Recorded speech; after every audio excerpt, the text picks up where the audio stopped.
19, Upland Game Bird Stamp Request. Wildlife Staff Specialist Sean Espinoza and Habitat Division Administrator Alan Janae for possible action.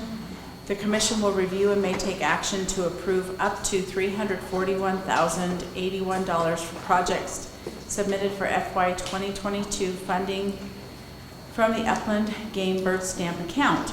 The specific Upland Game Bird Stamp projects that may be approved are listed below. The Bi-State Sage-Grouse Coordinator, $5,000. Bi-State Sage-Grouse Monitoring with the Mount Grant and Desert Creek Population Management Unit, $22,500. Desert Creek Weed Treatment, $2,500. Estimating Greater Sage-Grouse Vital Rates, $22,500. Greater Sage-Grouse Monitoring, $44,440. Key Pitman Wildlife Management Area Wildlife Food Plots, $3,900. Monitoring Greater Sage-Grouse Response to the Martin Fire, $22,500. Monitoring the effects of landscape level treatments on Greater Sage-Grouse in the Desatoya Mountains of Central Nevada, $22,500. Montana Humboldt SGI Spring Protection, $15,000. Native seed acquisition for private landowner transition to native seed production, $14,000. 9 Mile Unit Riparian Monitoring, $19,400. Upland Game Translocation and Monitoring, $19,400. Virginia Mountains Green Strip 2021, $22,500. Mormon Mountains Post-Fire Restoration, $20,000. Assessing impacts to sage-grouse from anthropogenic noise in Nevada, $50,000. And Nelson Creek Habitat Improvement, $18,750. And Mr. Janae. thank you. For the record, Alan Janae, Habitat Division Administrator, and I have Sean Espinoza here as well. We will assist you in going through these. One thing I wanted to update in the support material is if you'll look at this table here, there were actually 2 projects that were left out of that support material that was in the Upland Game Bird Stamp report. And so Desert Creek Weed Treatment for $2,500, Desert Creek Conservation Easement for $10,417 is in here, and the Eastern Complex Weed Control for $10,000 was also an omission. So they are on this table, and they are in the Upland Game Bird Stamp report.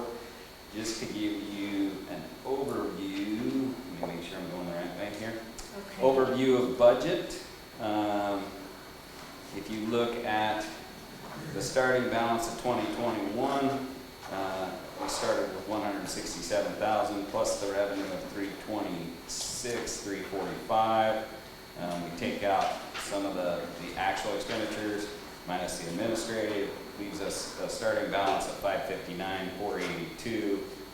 And if we think about the estimated revenue that we were using from 2020 minus the administrative costs and minus the expenditures of all of these projects, that would leave us at an estimated balance of $512,112. And there are obligations from previous years of $366,860.87. That would mean that we would start FY 23 with a $145,251 balance. So that's where we'll start. It sounds like it would be beneficial to go through the projects and give a very quick synopsis. So Sean has agreed to help me because you'll see, because of all the reasons that he gave you in the previous PowerPoint, which I think he did an extraordinary job with, he's on many of these project applications. So we'll be working through this together. Those that are more scientifically oriented and are in his wheelhouse, I'll pass along to him. So I'll let him get started and I'll fill in as necessary if you want. Thanks, Alan. Sean Espinoza, for the record, Wildlife Staff Specialist. Madam Chair, East, would you like me to go through each specific project and provide a background on each one, or? Mr. Espinoza, if you could just give us a brief synopsis like Mr. Janae did on the last round. We didn't get this material until early this last week, and I, for one, didn't have time to go through all of it, so I want to make the most knowledgeable decision that I can. So I think if you can just run through this, that would be fantastic. Okay. Just real quick. All right. Here we go. Thank you. So the Bi-State Sage-Grouse Coordinator, that is a position that's currently occupied by Amy Sturgill. She's been in that position for 3 years now, and she's been really integral with the development of the Bi-State Action Plan Progress Report, an annual report that kind of summarizes all the conservation actions within the Bi-State that are done annually, both on the California and the Nevada side. She's also been responsible for holding all the local working group meetings, and then also coordinating with the technical team to discuss research projects and also on-the-ground projects. So that's been a cost share position. It's I think mislabeled in the, well, we corrected it in the agenda to 5,000. Okay. Yep. Okay, so moving along, unless there's questions about that one. Okay. The Bi-State Sage-Grouse monitoring within Mount Grant and Desert Creek. Part of our long-term commitment in the Bi-State Action Plan is to provide a monitoring component of sage-grouse on the Nevada side on a rotating basis. So we're 3 years of monitoring on, and we're 3 years of monitoring off. So we're back on a 3-year cycle once again. We contract with the USGS to do that monitoring on the Nevada side, and that's been integral to understanding where we're at with the bi-state population.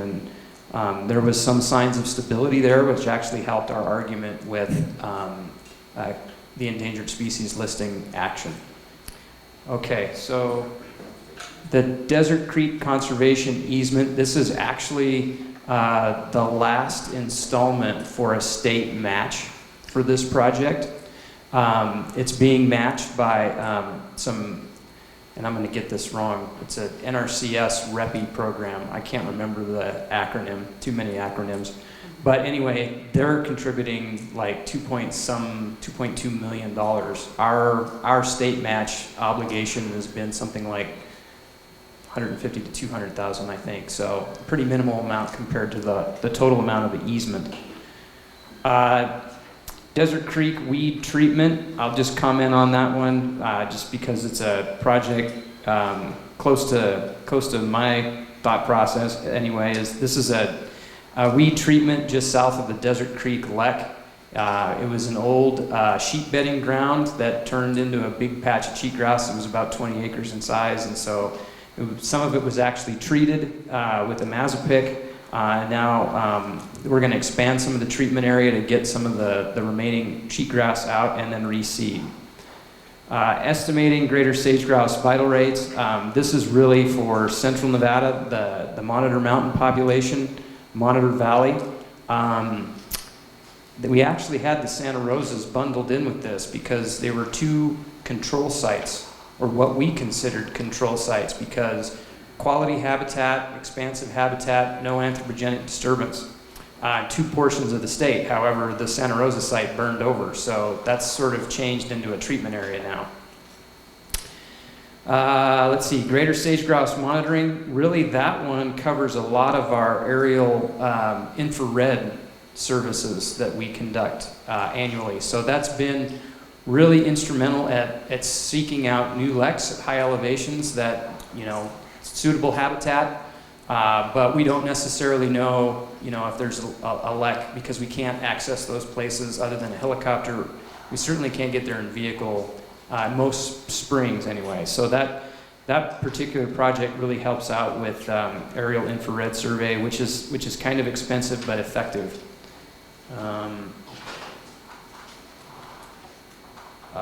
Key Pitman Wildlife Management Area food plots.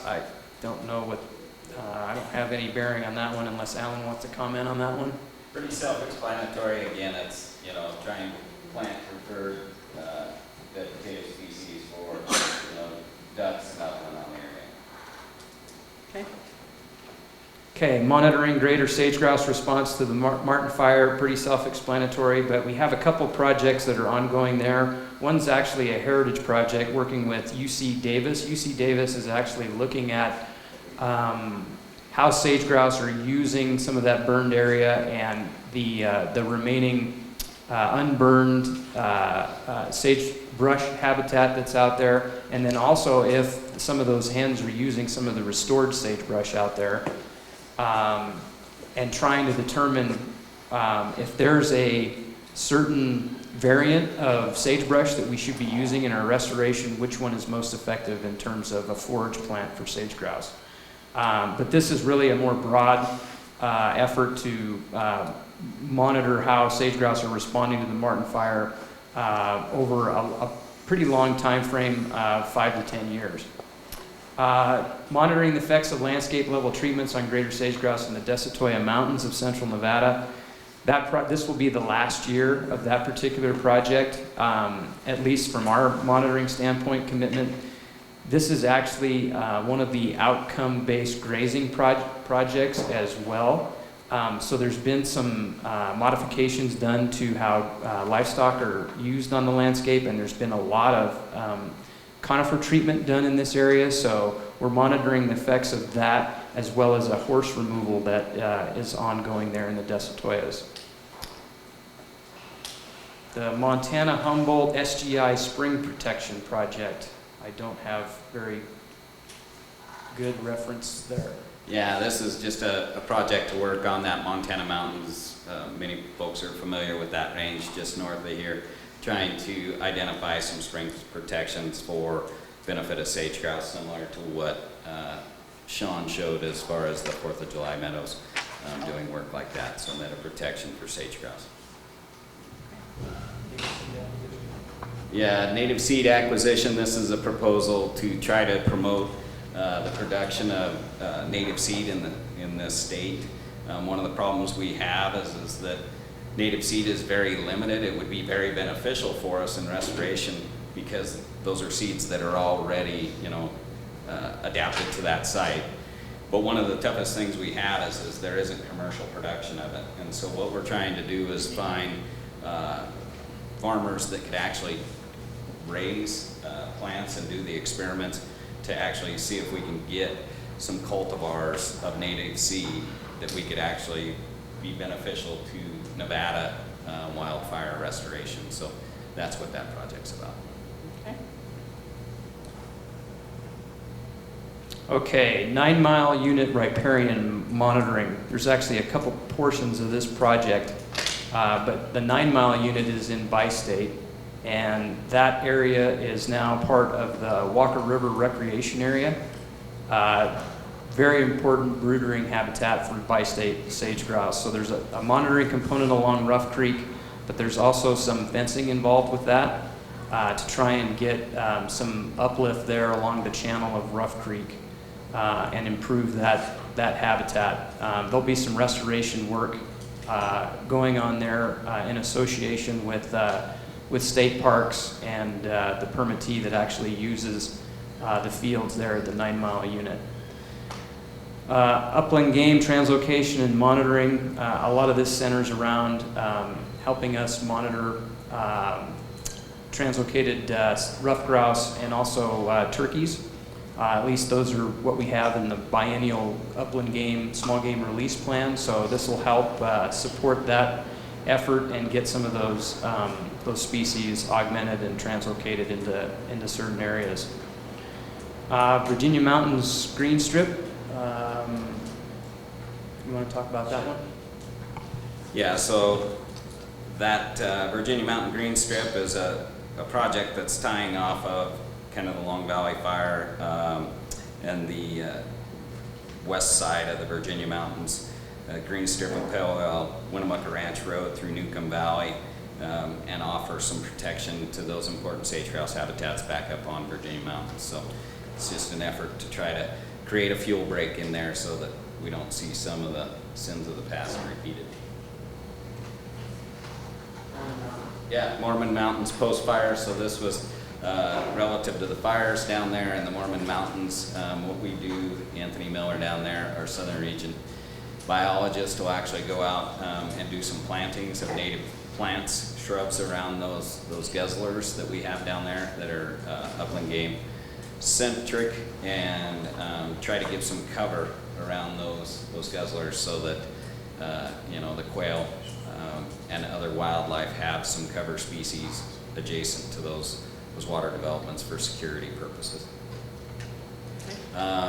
Assessing noise, or assessing impacts to sage-grouse from anthropogenic noise in Nevada.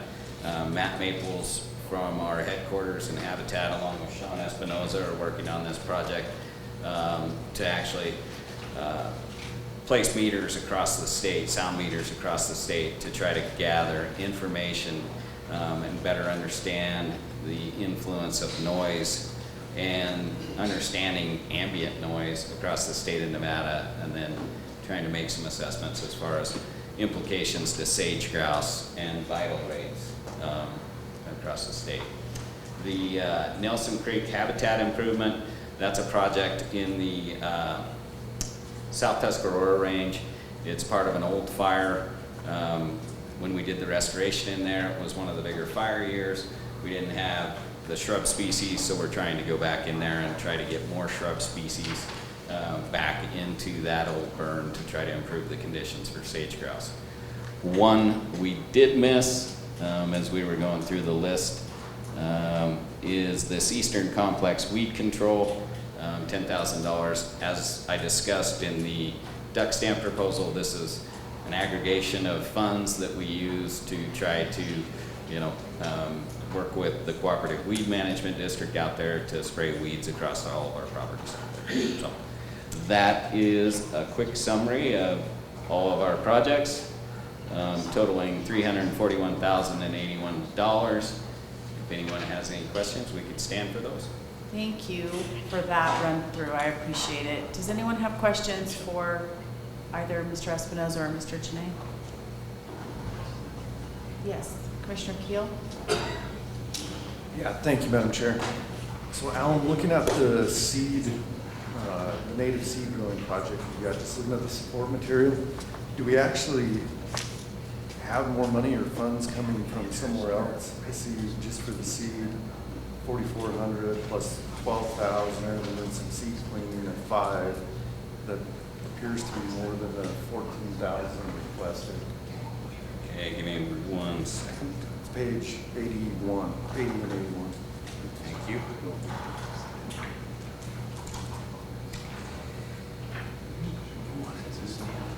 Amount requested $14,000. Is that jive to the amount on the page?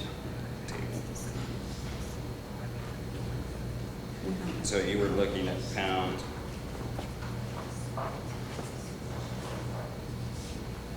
And again, so when you look at this project cost,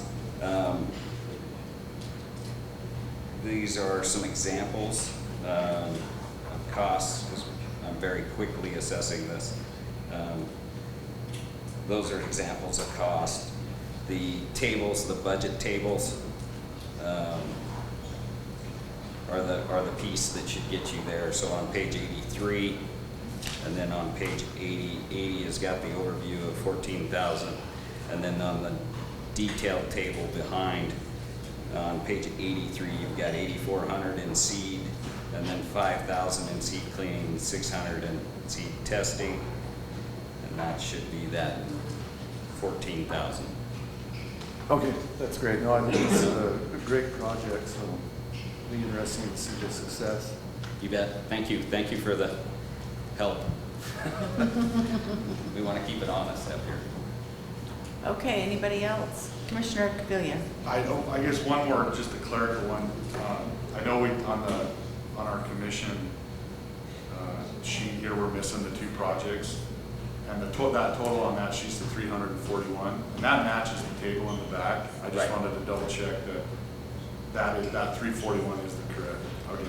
That is the correct number. We did go through and make sure that all projects were represented. I made those 2 corrections, but the total is the correct total. Okay, anybody else? All right, any cab comment? Do you have any cabs that would like to comment? Any public comment? Okay, I'll bring it back to the commission for a motion, and I will move to approve the Upland Game Bird Stamp request in the amount of $341,081 for projects FY 2022. Do I have a second? Okay, I have a motion by the chairwoman and a second by Commissioner Hubbs. All in favor, say aye. Aye. Opposed? Motion carries 8-0 with Commissioner McNinch absent. All right, we're going to move into our regulations. Agenda item 20, commission regulations for possible action or adoption. Public comment allowed. 20A, Commission Regulation 2012, Amendment Number 1, 2021-2022 Upland Game and Fur Bear Seasons and Bag Limits. Wildlife Staff Specialist Sean Espinoza and Russell Wollstenhume for possible action. The Commission will establish and may vote to amend regulations for upland game birds and mammals, as well as fur bearers, for the 2021-22 season. This regulation may also include modifications to the fall wild turkey seasons for 2021 and spring wild turkey seasons for 2022. Odd reading today. Mr. Espinoza. Hello again. Sean Espinoza, Staff Specialist with the Nevada Department of Wildlife. For the record, thank you, Chairwoman East. I think we'll probably start with Sage-Grouse, maybe decide on that separately, and then we'll move on to turkey. I think that would probably be the easiest way to parse this out. Sure. And I'll basically just read from our memorandum that we submitted as support material. I think that probably explains the changes to sage-grouse seasons and open and closed units, aside from the map that you saw in the presentation. But what we're recommending for this next hunting season, 2021 going into 2022, we're actually recommending reopening Hunt Unit 051 in Humboldt County for just a 2-day season, reducing the season length for Hunt Units 154 and 155 of Lander County to a 2-day season, reducing season lengths for Hunt Units 143, 154, 155 of Eureka County to a 2-day season, reducing season length for Hunt Units 011 through 015 of Washoe County to a 2-day season, closing Hunt Unit 144 in Eureka County, closing Hunt Unit 076 in Elko County, reducing the season length in the following Hunt Units from a 16-day season to a 9-day season extending from September 25th through October 3rd, 2021. Which would be Hunt Units or those portions of Hunt Unit 062, 064, 065, 067, 071 through 075, 077, 101 through 103, and 109 in Elko County. Hunt Units are those portions of Hunt Units 162 and 163 in Eureka County.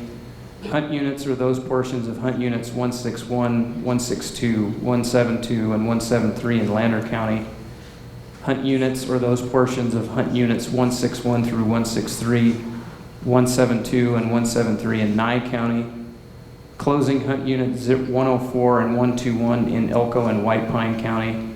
Closing Hunt Units 108, 111 through 113 and 131 in White Pine County, and reducing the number of reservations available for the Sheldon Special Sage-Grouse Hunt from 45 down to 35 for both 2-day seasons that are available for application.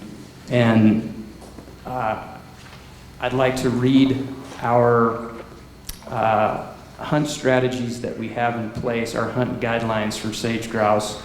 I read these off last year at the commission meeting, but I always think it's good to remind folks of what we use in terms of our criteria to determine whether or not we should have an open season and how long that season should be.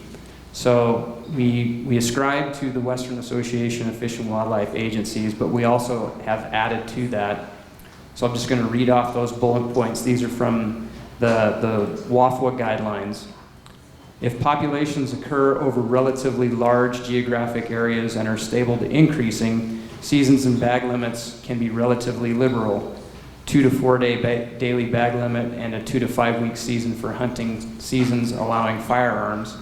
If populations are declining for 3 or more consecutive years or trends are unknown, seasons and bag limits should generally be conservative, 1 or 2 bird daily bag limit and a 1 to 4 week season for hunting season allowing firearms.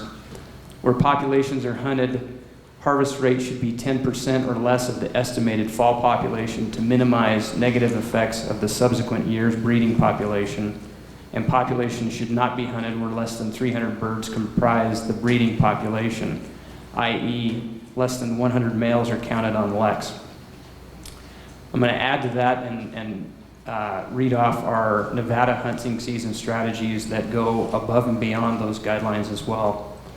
Recommendations for sage-grouse hunting season should keep the suggestions above in mind. However, it is necessary to consider further recommendations, especially for population management units with smaller populations of birds and as habitats become more threatened. We use a 3-year monitoring moving average of male attendance at leks to determine whether or not the 100 male threshold is being met for the population management unit. If the 3-year moving average is less than 100 males, we close the sage-grouse hunting season. If the 3-year moving average is between 100 and 150 males, we consider a 2-day season with a 2-bird daily bag limit and 4-bird possession limit. If the 3-year moving average is between 150 and 300 males, we recommend a 9-day season with a 2-bird daily bag limit and 4-bird possession limit. If the 3-year moving average is greater than 300 males, we recommend a 16-day season with a 2-bird daily bag limit and 4-bird possession limit. Other recommendations for potential season closures when approaching the 100 male minimum: populations within the PMU are trending downward sharply, lambda values less than 0.90 for 2 consecutive years, and consider the previous year's recruitment rate from the wing data to help inform the decision. If recruitment is greater than 1.58, then perhaps maintaining a 2-day season is appropriate. 1.58 is sort of a threshold. If we can maintain 1.58 chicks per hen, that actually grows a population. If recruitment is less than 1.58, then closure is likely prudent.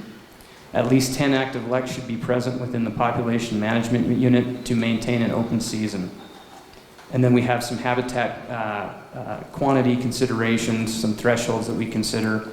If the landscape within a PMU has greater than 65% land cover of sagebrush, then habitat is highly suitable to meet sage-grouse habitat needs, and no reduction is needed in season length. If the landscape within a PMU has between 25 and 65% landscape cover of sagebrush, then habitat is moderately suitable to meet sage-grouse habitat needs, and season lengths may be adjusted to be more conservative. If the landscape within a PMU has less than 25% landscape cover of sagebrush, then habitat has low suitability to meet the needs of sage-grouse, and seasons should be closed to prevent additive mortality. So these are the things that we consider for each one of the population management units and what we base our recommendations off of. Okay, thank you for that clarification. Questions for Mr. Espinoza? Yes. Commissioner Hubbs. Okay. The only question I have is the reopening and the explanation behind reopening that area in light of everything we've just recently. Yeah, so thank you for the question, Commissioner Hubbs. So we've gotten some fairly positive response post-Martin Fire. Some of the restoration work has done fairly well, and some of the natural recovery is beginning to take place. But one of the things that we saw, male attendance actually increased this year within that population management unit and exceeds those thresholds that I just described.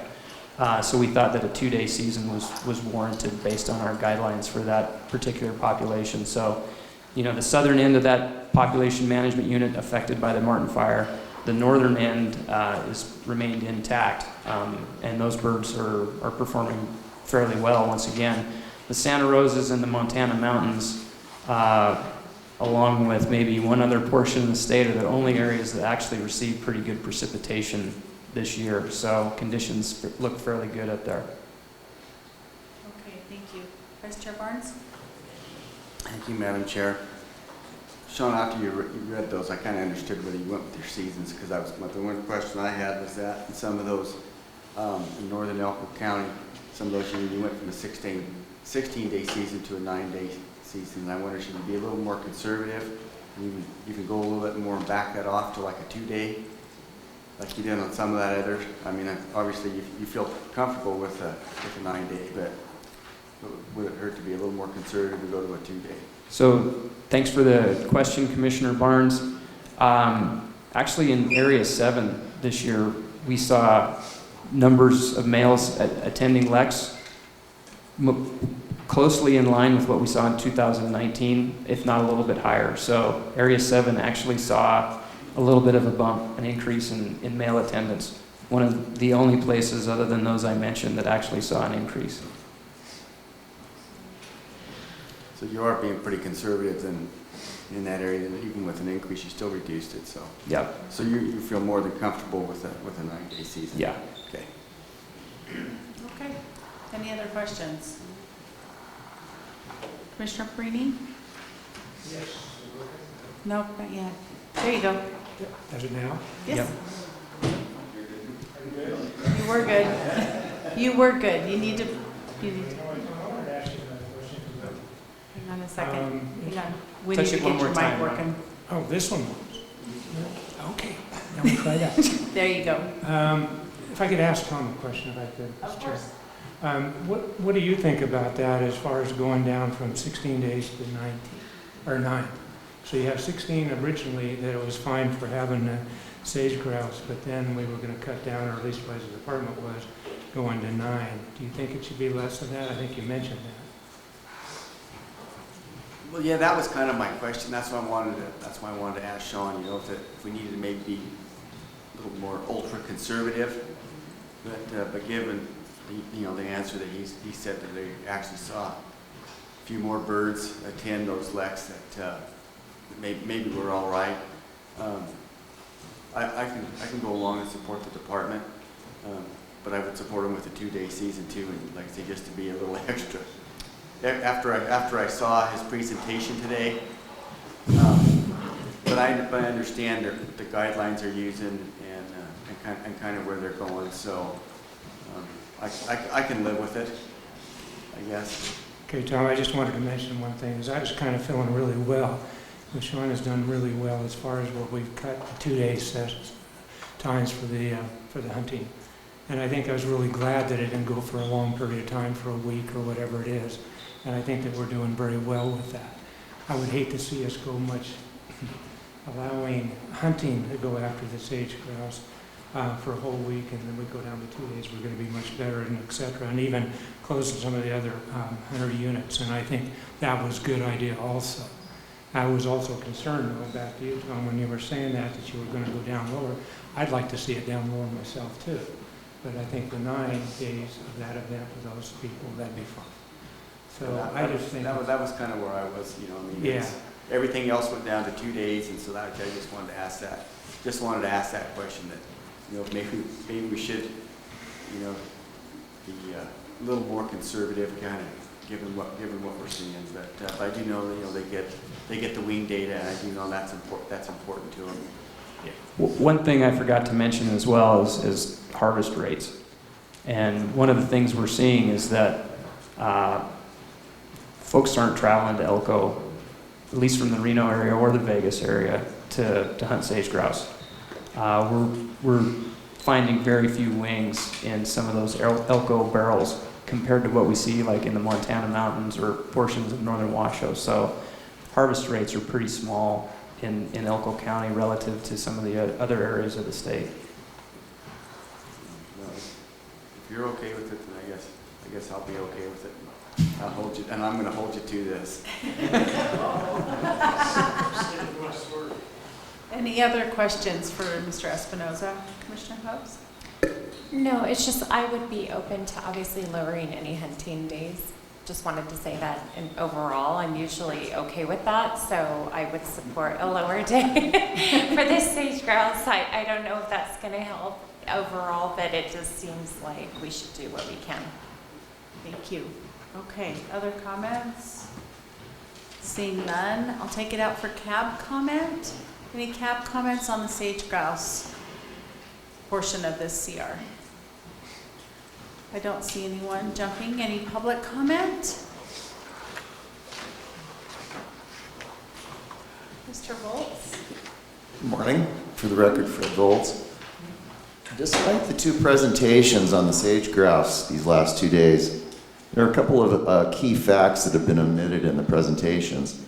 In late March of this year, a Reno judge suspended new grazing permits over 400 square miles of Nevada and Utah because the federal government deliberately misled the public by underestimating the damage cattle could be doing to land and sagebrush habitat. The USGS study that's been cited today indicated that if current trends continue, there's only a 50% chance the remaining leks will be productive in 60 years' time. Acknowledging that this commission lacks primary influence over wild horses or cattle, sage-grouse hunting quotas are an area the commission can influence. Reducing the sage-grouse killing quotas by NDOW is a step in the right direction. But why are we intentionally killing any sage-grouse given the negative trends? Hunter convenience, opportunity, and success continues to drive the decisions of this commission, unfortunately, and that should not be the primary concern or objective. You're supposed to be looking after the species' best interests. So why have a sage-grouse hunt at all, especially on what are supposed to be wildlife refuges? Thank you. Thank you, Mr. Volz. Any other public comment? Okay, seeing none, I'll bring it back to the commission for deliberation, a motion, consideration. Vice Chair Barnes, do you? Okay, Commissioner Quail. And Sean, just to clarify real quick, the wing data though, even though it sounds like the number you're getting, it is still beneficial to the department. Yeah, thank you for the question, Commissioner Cavilla.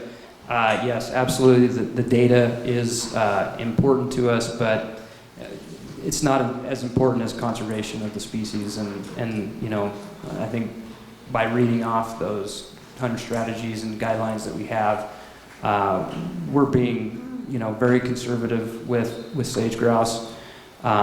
We have some research behind us. During that Falcon to Gondar transmission line study, a 10-year research effort, we looked at how much of an impact hunters had on survival, adult survival. And what they found was basically during that study that hunters were taking an estimated 2% of the population, so a very minimal amount. So we're well below that 10% fall recommendation. Okay. Any other comments? Secretary Wasley? You saw my itchy trigger I finger. did. I just kind of want to speak to the question that Commissioner Cavilla just asked too, and Sean's answer. That particular study said, you know, hunters were harvesting 2%, but it was the data that came from that harvest of 2%, whether it was compensatory or additive, that gave us the ability to discern things like nest success and chicks per hen that could then be used to provide input to the Bureau of Land Management and the Forest Service. So oftentimes, that wing data, I look at it as a return on investment. If the harvest of 50 birds can allow us to provide input into a land use plan that potentially affords protection for 1,000 birds, then that's a wise return on that investment. And clearly we've gotten to the point where we're not comfortable in making that recommendation based on either season length or limits in certain areas. We're not willing to take that risk because the population is a level that we're not comfortable with. But in those areas where we are recommending either no change or the continuation of those seasons, it's due to our belief that the value of the data provided by those wings will afford greater protection to the population as a whole. Thank you, Secretary Wesley. Other questions? Yes, Commissioner Hobbs. Just before we make a motion, overall, as I stated before, I would be open to reducing the numbers anywhere down from 9 if anyone was open to that. But overall, the changes to me reflect more conservative changes, closing various units, reducing the hunting days. So I will likely vote in favor of that overall because it impacts more regional areas of the state. But again, would be open to anything less if anyone wanted to propose that. Okay, thank you. Okay. Vice Chair Barnes? Okay, I'm going to attempt a motion here. Okay, I would move to approve that portion of Commission Regulation CR 20-12, Amendment Number 1, regarding sage-grouse seasons as proposed by the department. Okay, so I have a motion by Vice Chair Barnes. Did I miss something? Okay. Oh, I thought you had a question. Oh, I've got multiple seconds over here. The whole lineup pretty much. So I've got a motion by Vice Chair Barnes and a second by Commissioner Keel to approve that portion of CR 20-12 Amendment Number 1 with respect to sage-grouse as presented by the department. All in favor say aye. Aye. Opposed? Motion carries 8-0 with Commissioner McNinch absent. Okay, we'll move on to turkeys. Yes, thank you, Madam Chair. East. So the recommendations we're making for wild turkey include the following. Altering the junior wild turkey season for the Mason Valley Wildlife Management Area to begin on the first Saturday in April and continue through the second Sunday in May. I'll explain more on that in a minute here. Okay. Discontinue temporarily the second junior wild turkey season for Hunt Unit 115 in White Pine County and modify the first season to extend through the first Sunday in May. Increase the quota for the spring limited entry hunt for 2022 for Hunt Units 151 and 152 in Lander County from 3 to 5. Increase the quota for Lincoln County limited entry hunt for 2022 from 12 to 15. Alter the season dates for the Mason Valley Wildlife Management Area spring limited entry hunt to begin 1 week later for each available season and reduce quotas available for each hunt unit from 5 to 3. And then discontinue temporarily the second season for the spring limited entry hunt for Hunt Unit 115 of White Pine County and extend the hunt period for the first season to continue through the first Sunday in May and reduce the quota from 8 to 4. So we'd be basically going from 2 seasons to 1 season for the longer period. And the reason for the change for Mason Valley is oftentimes what we see at Mason Valley the first season, the first group of hunters will go out. A lot of those birds disperse to private lands nearby, and they reap the benefits off that on the private lands. So we think by altering that season date by 1 week later and opening the private lands hunt 1 week earlier will actually kind of balance that equation out a little bit and give a little bit more opportunity for those second and third season hunters. Okay. Any questions on wild turkeys for Mr. Espinoza? I have one. The reduction in the quota, is that just we're not seeing the numbers, or? And that's largely related to White Pine County. And for that Hunt Unit 115, it's been The 2018-2019 winter had some effects on that population and survival. So we saw a reduced population after that 2018-2019 winter. And then we moved effectively into a pretty significant drought situation over there. And staff, or the local biologist, Cody Mangini, just was not observing the birds that we normally do in that hunt unit. And we got the same reports from some of our Spring Creek staff out there as well. So we felt it, and we saw a reduction in harvest success this last year. So we felt it prudent to reduce the tag quota there. Okay, thank you. No other questions from the commission? Okay, any CAB questions for Mr. Espinoza? Comments? No. General public? I guess it's up to us. All right. I will make a motion to approve that portion of CR 20-12 amendment number 1 with respect to the wild turkeys as proposed by the department. Do I have a second? I have a second. Okay, so I have a motion by the chairwoman and a second by Commissioner Olmberg for CR 20-12 amendment number 1 with respect to wild turkeys. All in favor say aye. Aye. Opposed?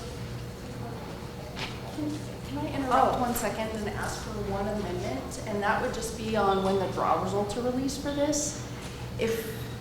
Because it says currently that the results will be released on the first Friday in March, that leaves us very little time to fulfill the tags and get them out to the sportsmen and women that have successfully drawn.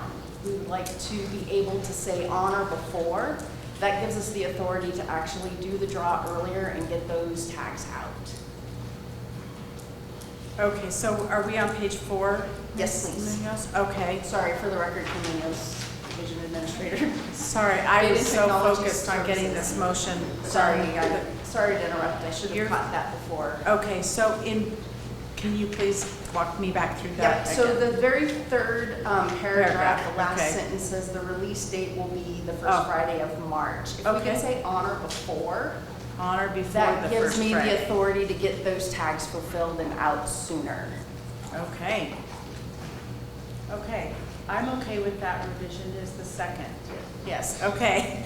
Thank you. You're welcome. Okay, now we can go with it. All in favor of the motion signify by saying aye. Aye. Opposed? Motion carries 8-0 with Commissioner Lynch absent. Okay, we're going to move into 20B. We have lunch coming around noon-ish, so I just want to be respectful of our time.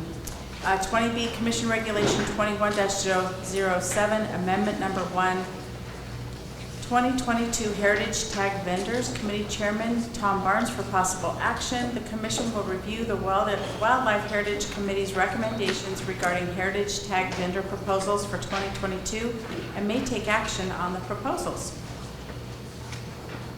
Okay, well, we've looked at this a couple times in our committee. We came up with our original recommendation. We reviewed it at our last committee meeting. Everybody felt good about what we did. Maybe we did make a couple changes on season dates. If you wouldn't mind mentioning those, please. Sure. Management Analyst Megan Manfredi for the record. Besides the heritage vendor proposals as recommended by the committee, we also made an update to the year of the wild turkey tag. We also added additional clarification to the public around the sheep tags disclaimer, stating that those portions of Hunt Unit 181, 252, 280, 281, and 282 that do not fall within the boundaries of the Fallon Naval Air Station or the Nevada Test and Training Range are still open to the public. Okay, so if there's any questions, I guess, from the commission about our recommendation.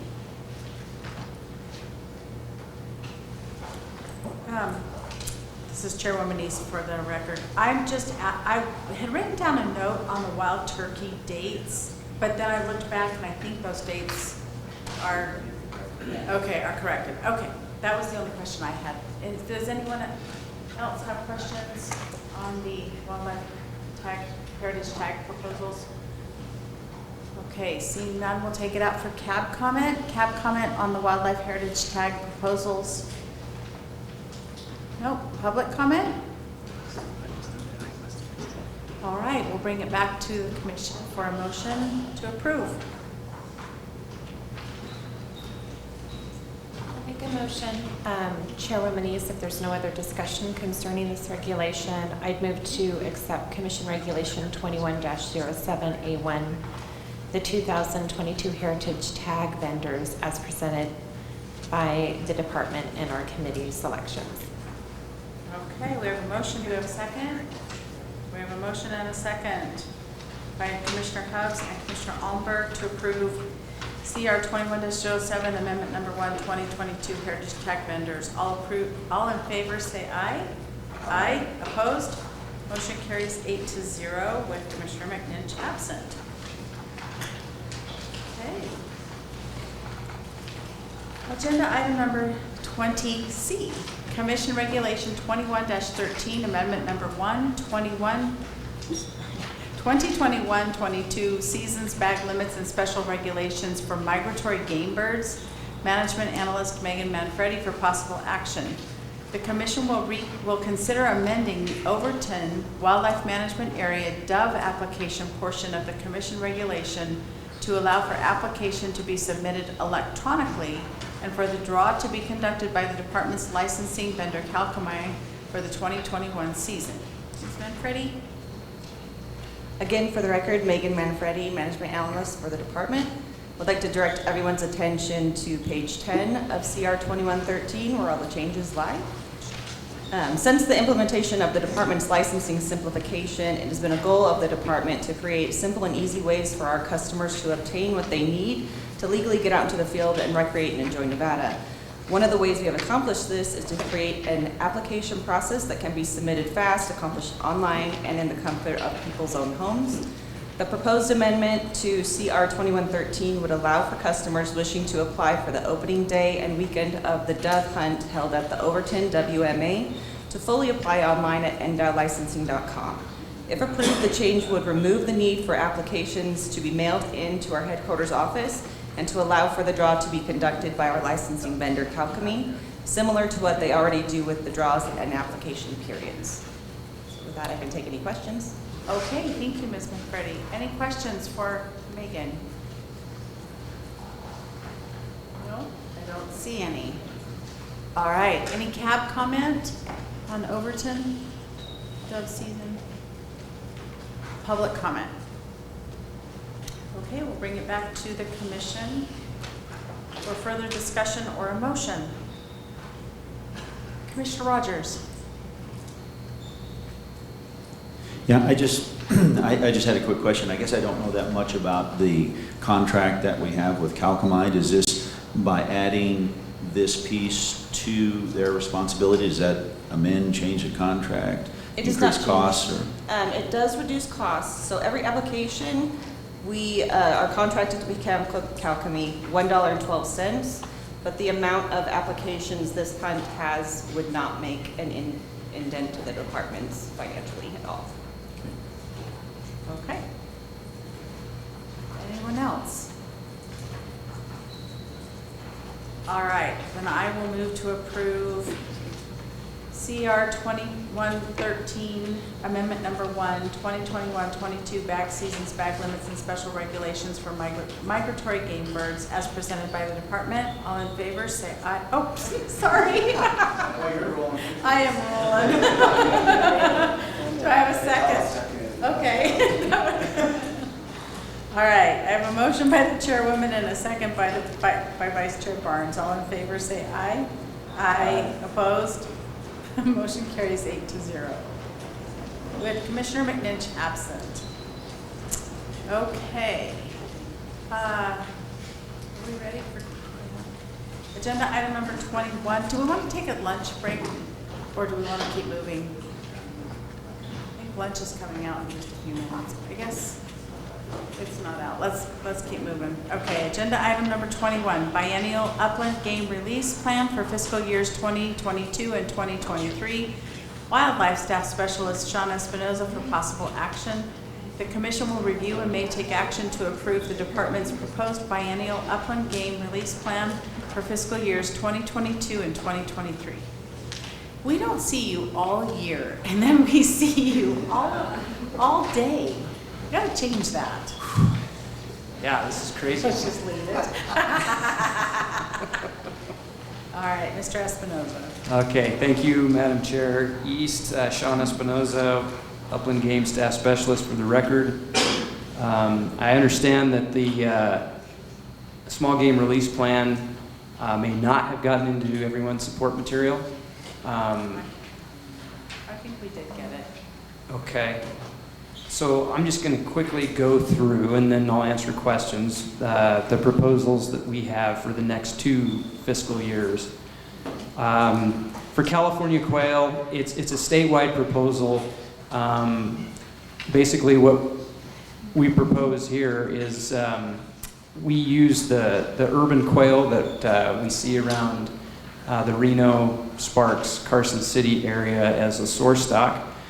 In some of the years where we get greater amounts of snow loads, we see those quail move down into urban settings and neighborhoods, and sometimes we do get quite a few calls that they're depredating quail on some of the shrubbery around the house.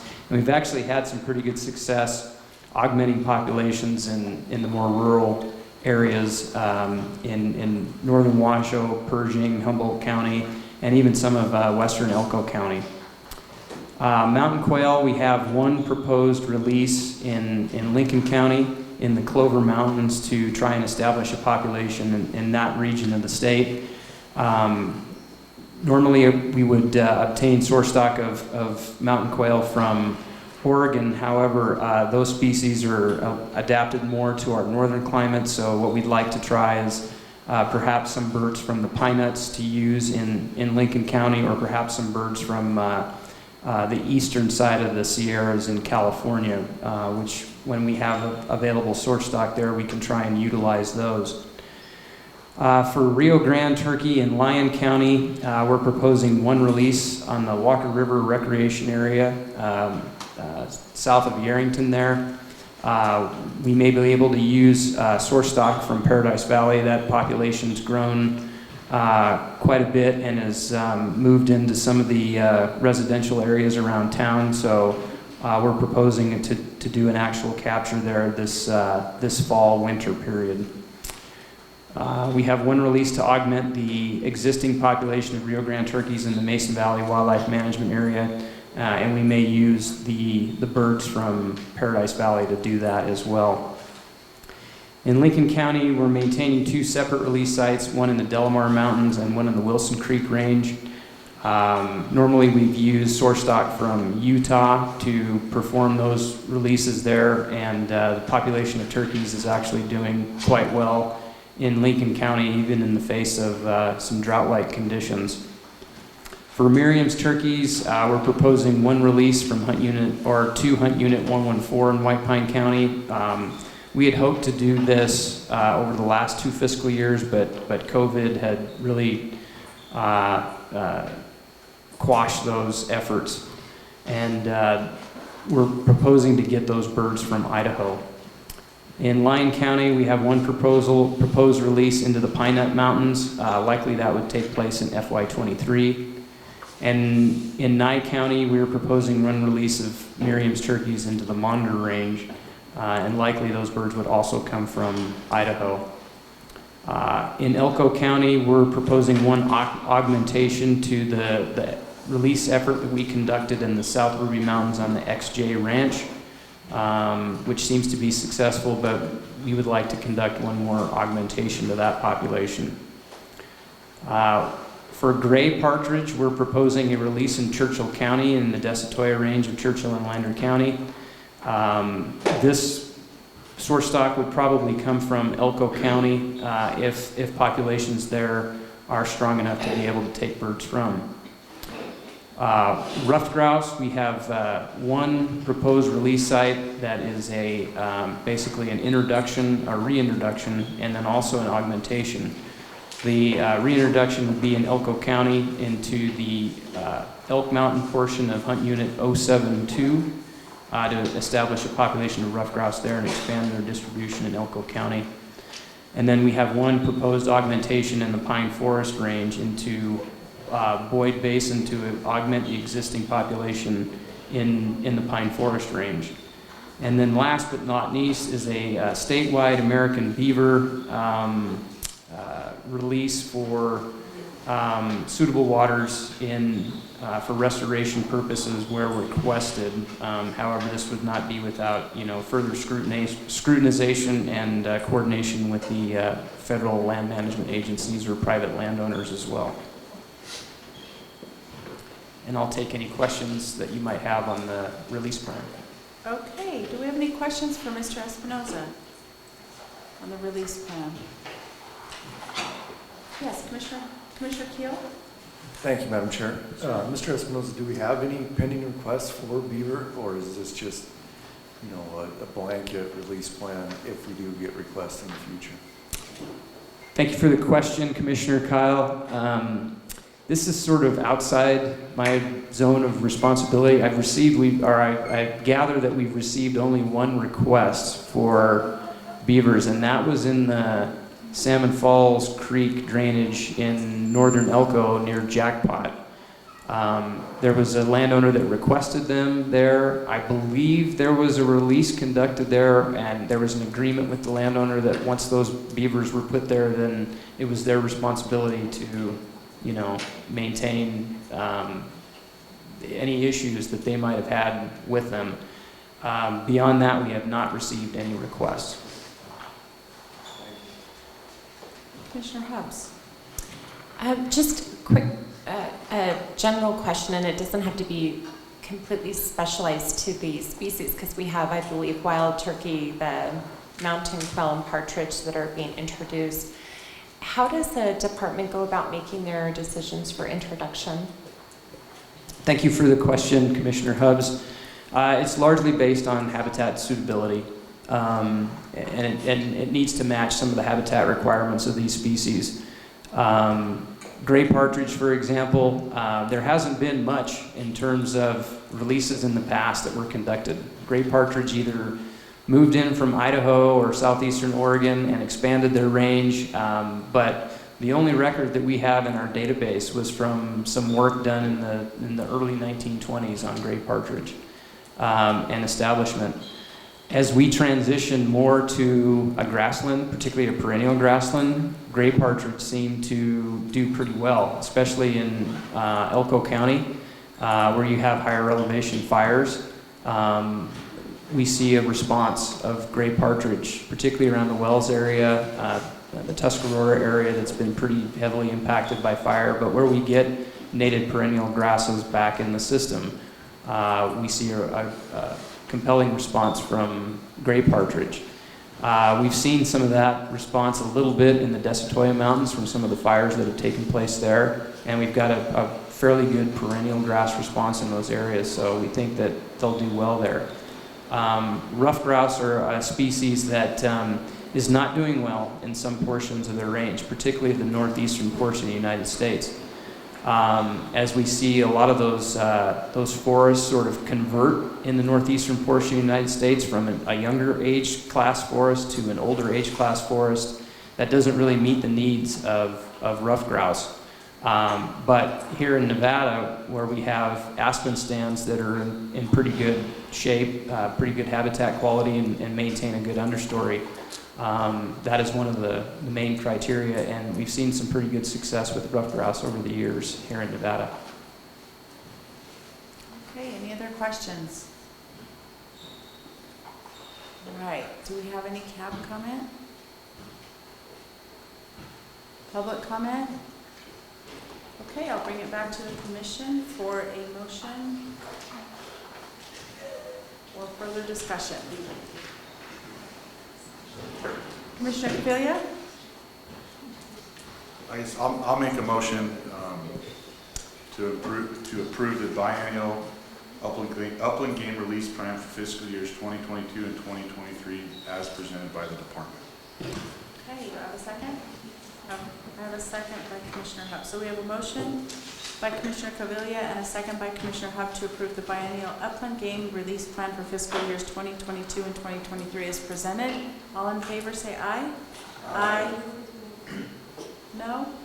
Motion carries 8-0 with Commissioner McNinch absent. Agenda item number 22, future commission meetings and committee assignments, Secretary Wasley and Chairwoman East for possible action. The next commission meeting is scheduled for August 13 and 14, 2021 in Tonopah. The commission will review and discuss potential agenda items for that meeting. The commission may change the date, time, and meeting location at this time. The chairwoman may designate and adjust committee assignments and add or dissolve committees as necessary at this time. Any anticipated committee meetings that may occur prior to the next commission meeting may be discussed. I have a couple of things, but should we first vote on the date change? Secretary Wasley? Thank you, Madam Chair. That would probably be wise to separate that and tackle that. So I know I mentioned at the in the May Commission meeting that in trying to determine room availability and venue availability in Tonopah for the originally scheduled dates of August 13 and 14, we learned that there were multiple conflicting and competing events that made securing a venue as well as lodging difficult, if not impossible, and suggested that maybe the commission look at changing that. And certainly from the department perspective, the weekend prior, August 6th and 7th, would work. And I'll pause there and let the commission determine your course of action on that, and then we can compare lists of potential agenda items, Madam Chair. Okay, thank you. Any questions, comments, concerns? Moving the date for the August meeting to the 6th and 7th of August. No? Okay. No, I just probably won't vote on that. You can vote. Oh, we'll miss you. Any cab comment? Public comment? Okay, I'll bring it back to the commission.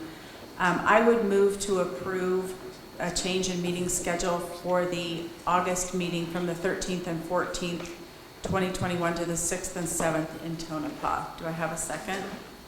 Okay, I have a motion by myself and a second by Vice Chair Barnes. All in favor say aye. Aye. Opposed? Motion carries 8-0 with Commissioner McNinch absent.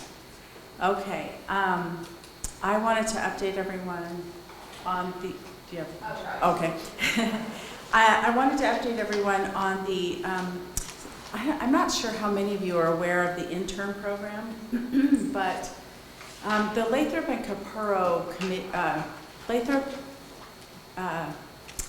Jim Lathrop was a big hunter and in the area in the state, and the Capurro record book have come together for many years. I think there's several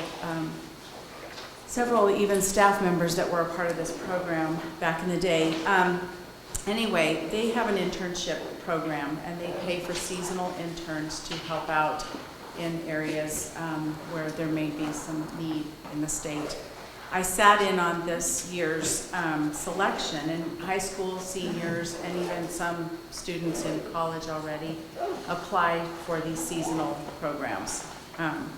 Anyways, we decided at the committee meeting in April that it really does, the name of it doesn't reflect the selection of these individuals. So I'd like to change the name and have it reflected on the website to be a little bit more accurate. So from the Wildlife Scholarship Recipient Selection Committee to the Lathrop and Capurro Internship Selection Committee. And that way we give the benefit to the sponsors as well as to what we're actually doing. So I'd like to do that. And we also voted to add another member to the committee, someone who's been a past recipient, because I think that it gives a different perspective to the committee to have a former intern on the committee to help select that next person. We all tend to vote similarly when we're looking at these students. And so I've asked Jeremy Drew to be the first former intern to sit in on this committee. So I wanted to update everyone on that. I don't think that requires a vote. So Secretary Wasley, did you have anything else to add under this agenda item? Madam Chair, would you like me to read through my list of potential agenda items for the August meeting? Or Yeah. Okay. Yes, please. So the standing items of business that are typically addressed by the commission at the August meeting include the election of a chair and vice chair, the CAB workshop, and oftentimes we solicit items from the CABs that they're interested in hearing about. We'd be hopeful that we would have maybe better CAB attendance and participation than today. But we can certainly put that call out under your signature, Madam Chair, for items, or if there are items that you think would be appropriate for that, we can put that on the agenda. Okay. We'll also have a WAFWA report out from any attending commissioners. The WAFWA conference will again be virtual this year, so I would encourage any commissioners interested in participating in any way, shape, or form. We can certainly share registration materials with you, and I believe there are some more costly alternatives than the entire event, where if there's just 1 or 2 days that you can be available, I think there's some cheaper alternatives there. Public works contracts, we typically review those at the August commission meeting.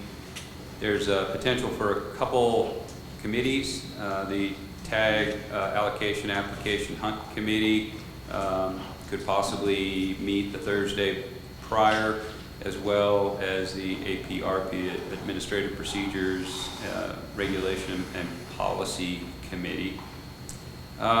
We still need to I guess work with LCB to determine the status of the shed antler regular landowner damage compensation regulations, because we're quickly approaching that 2-year window. I spoke with legislative liaison Kaylee, I'm going to say Taylor because I need to verify and practice saying her new last name before I do it in public. If in fact that 2-year window is inclusive of approval by the Ledge Commission, I'm not sure that we will make it in time. We would have to get those back and have them posted and addressed, perhaps deal with those in September in Vegas, but we still haven't received those, so we need to get them back, and we need to see where they fit in that 2-year time frame and everything that's included in that. So we'll keep that as a possibility. We will have a report from Calcomine on the most recent tag application process, as well as a demonstration of the new first come, first serve. So that should be interesting. I'm also assuming that we will keep the wildlife contest agenda item, as the department has committed to compiling all the identified issues yesterday and bring that forward in some way, shape, or form to facilitate continued discussion. There's also been some requests to have a presentation from the department on urban wildlife, the Living with Wildlife program. If it's the commission's desire, we could look at September for the Las Vegas meeting. Maybe Commissioner Hubbs would like to join us, or that would be conducted virtually, or there'd be some online viewing opportunity there. I think the reason I say that is I think you may have been the one that brought that up. About just the urban wildlife program. Maybe there was also, I think you also brought up the idea of a wildlife disease update that was echoed by some of your fellow commissioners. That is something that we could present in Tonopah. I know we have some emerging issues. So we could maybe bring our veterinarian in, who I don't believe has been before this commission, Nate LaHue, and talk a little bit about everything from rabbit hemorrhagic disease to chronic wasting disease, and then some of the concerns relative to translocations. It was just a paper released earlier this week, the Wildlife Society, talking about the risk of pathogen, moving pathogens around the landscape with translocation. So that might be something that we could add to the agenda if you desire. We would like to have a website a revision update. Our Conservation Education Division Administrator, Chris Vasey, would like to reveal what we've been working on, give you the opportunity to review that in advance of what we are hopeful will be a launch date in September. And that isn't just a retooling of an existing website. That's knock it down, start over, different property kind of rebuild. So we're pretty excited about that and would like to share that with you before that goes live. And then the last thing I had on my list, I think was brought forward by the Clark County Advisory Board, was an update on some of the Raven research. So that could be a combination item that could be addressed both by staff specialists, Pat Jackson, as well as Sean Espinoza, because of ongoing efforts, coordination with USGS, the impacts and effects relative to Sage-Grouse. So that completes the list of items and potential items that I have, Madam Chair. Okay, thank you. And the only other thing that, I had two, will we have some sort of idea of the mule deer enhancement proposals at that point? I know they'll just have come in, so if we have any update there, that would be great from either the committee perspective or staff. And you mentioned RAWA, the second phase of the RAWA. I don't know if we have time for it, but I think let's keep it on our list. If we don't do it in August, let's do it in September or as soon as we can. Those were the things that I had. Okay, thank you. All right, moving on to agenda item number 23, public comment period. Public comment will be limited to 3 minutes. No action can be taken by the commission at this time. Any item requiring commission action may be scheduled on a future commission agenda. Do I have any public comment?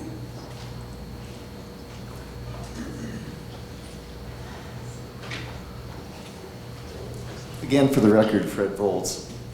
Public agency, public access. This commission has had a horrific track record of being available for public input and public attendance. Some history, because none of the existing commissioners here today know this, but several years ago, the department received approval to spend $77,000 to buy video conferencing equipment. Well, when they went to implement it, it turned out that it was going to be $255,000. So nothing happened. So several years forward, here we are with Zoom capabilities, call-in capabilities, but we still haven't implemented this for each one of these commissions. And here we are going potentially to Tonopah with, again, no access. You look at who's in the public today, and you take away the staff, and you take away the cab members, and there's basically just a handful of people here.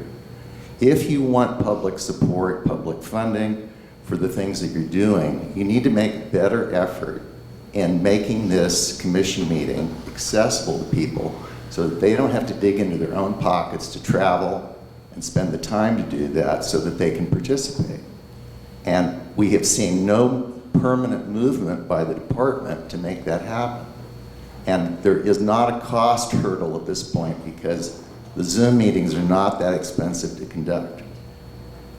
Somebody submitting written comment in advance of the meeting cannot comment on what you're discussing, any action items or informational items, because they haven't heard them in advance. So I would really, really encourage you, if you're a public agency trying to serve the public, to make sure that you are available to all the public. It doesn't matter what their opinions are about things. They need to have the easy ability to access these meetings. And most other state agencies have already done this. I don't understand why it is so difficult for this department, as a support for this commission, to implement this on a consistent basis and not hold meetings where there is no technological capability, like the Walker River Recreational Area, Dyer, Pioche, Eureka. There's been a long history of this. Thank you. Thank you, Mr. Volz. Any other public comment? Secretary Wasley? Thank you, Madam Chair. I was remiss in mentioning earlier about the Commission's efforts over the past couple days, and just kind of an informal total of project funding that you all approved over the last couple days is in excess of $1.65 million. And when we look at the leveraging capability through Pitman, Robertson, Dingle Johnson, we're talking about greater than $7 million combined with some of our NGO partner expenditures. So, again, compliments to you all and the staff and partners who put those projects together. It just can't be overstated the importance of those projects on the landscape, and to spend 2 days in approving what amounts to in excess of $7 million of conservation, and to Commissioner Vice Chair Barnes, he's an on the ground kind of guy. Those are a lot of on the ground projects. So thank you all for your efforts in approving those projects. You bet. Thank you, everyone, for coming out. Thanks again to the Rackleys and the Martin for hospitality last night, and I look forward to seeing all of you in Tonopah in August. And we are adjourned.